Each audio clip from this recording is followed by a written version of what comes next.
Hello, I'm Kai. There's a story of a man who went to a Zen master and asked him, "Master, where can I find the answers to all my questions?" The master replied, "You are like a fish swimming in the ocean looking for water. You are already immersed in them."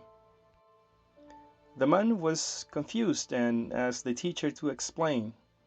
The teacher explained, "You are already surrounded by the answers you seek. You just have to open your eyes and see them." Now, there's one thing that is difficult for us to understand. Our search is always in the wrong direction. Every time we seek, be it peace or happiness or riches, we are contaminating who we really are. Allow me to explain.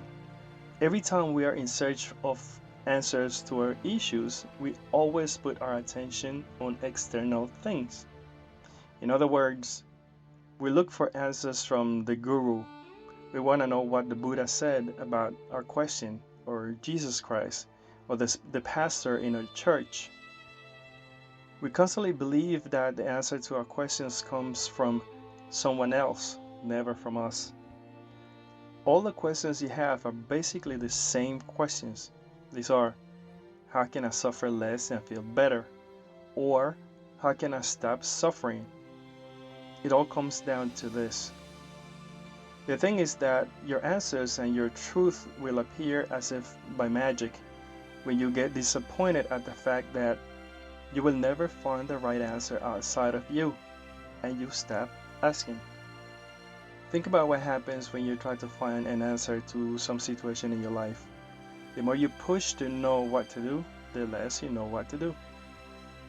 If you want an answer to why you're living the way you're living, stop asking the question and the answer will come to you. It's like when you can't remember the name of a song. It's not until you stop thinking about it that the name hits you. In other words, it's not until you give up the search that the answer comes to you. See, a couple of days ago, I was coming back from a football game with a friend. We were talking about anything when suddenly he asked me, "What's next for you?" As in, what's next is the traffic light that is in front of us. Come on, man. What I mean is, what are your plans? Plans? None. I don't plan anymore. What I do now is work with what's in front of me at the moment, like that street light. Yes, but I'm sure you have some sort of plan. For example, I know that you're writing a book. What's the plan with the book? Look, I know that society has tell you to ask questions about things that might happen in the future. But the truth is that nobody has any idea about what's going to happen. Not in 5 minutes, not in 30 minutes, much less in a day or a week. That's why people go to tarot readings and astrologers. They do it because they want to know what's going to happen in the future. But as much as they insist, there's no way to know what's going to happen, I told them. Look at what happened. Just yesterday, a colleague from work left work early in the morning because he was going home. And around the corner, he crashed into a pole and died. 2 days ago, he came to see me in the office and talked to me about his plans for the future. He told me that he was looking for a job that paid more, that he wanted to buy a house, and that he wanted to give his children a better life. Anyway, he left work thinking that he would get home to sleep and to come back to work early today because he had a lot to do. I think he probably fell asleep while he was driving, but I have no way of knowing. My point with this is that we tend to say tomorrow is not promised, but we say it as if it doesn't apply to us, but to everybody else. But we're wrong. That applies to everyone, to all of us. Yes, but he insisted. Why are you writing the book if you have no plans? Well, my friend, I'm writing it because I like it, and I feel good when I'm doing it. I like to write. I'm always writing, and that's why I do it. If or when I get to finish the book, Then I think about what's next. Not now. Now my attention is on the road and only on that. He kept thinking like he had more questions, but he didn't know how to formulate them. Think about how much time you've wasted in your life asking the same questions and getting the same answers, I told him. You've been thinking for many years that you'll be happy in the future when you find the answers to your many questions. However, you are in the same physical and mental place, and you will be there until you get disillusioned and let go of all of that.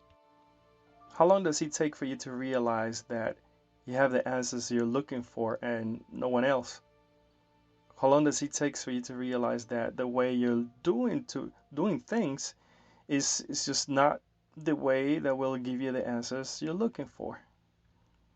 You've been hitting your head against the wall for so long, and there's nothing in this world that makes you understand that it's just not the way to go.